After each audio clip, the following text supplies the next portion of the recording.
Well, boy, did we get a great question this week. Comes from a parishioner regarding the soul and its powers. And specifically, her question is, does the soul have powers? The soul does indeed have powers. And I think it's a debatable point. A lot of people say that's all the soul is a collection of powers.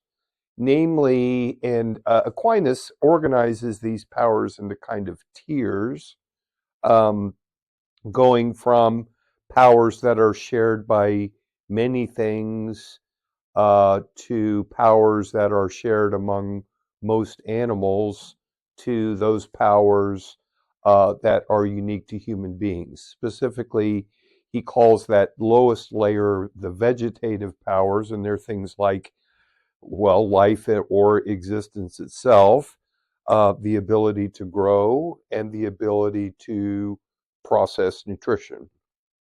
Um, that second level, which is shared among many animals, includes the powers of the senses, our power of sight, our power of touch, our power of taste, our power of hearing, and so forth, and also the power of movement and the ability to look to the locomotive power of being able to move from one place to another.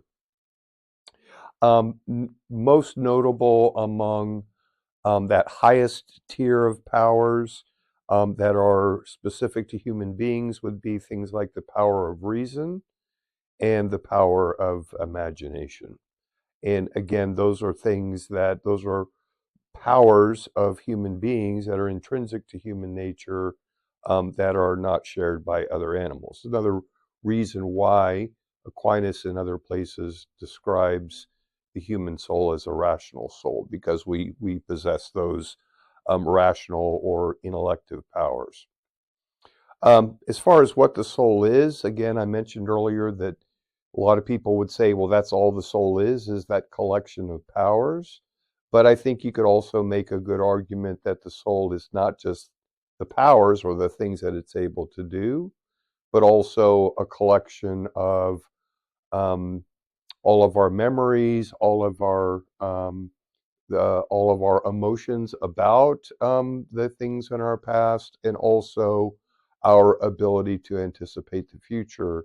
And again, all of the emotions, all of the feelings that are associated with that anticipation of what our future can be and should be. The questioner asks about, is conscience one of those powers? I would say that conscience is probably a form of both recollecting the past and a form of anticipating the future. That, as we recall the moral lessons of the past and as we anticipate the certainty of moral judgment in the future, that would result in a particular thought or pattern of reasoning and of the exercise of will, which we've rather conveniently labeled the conscience.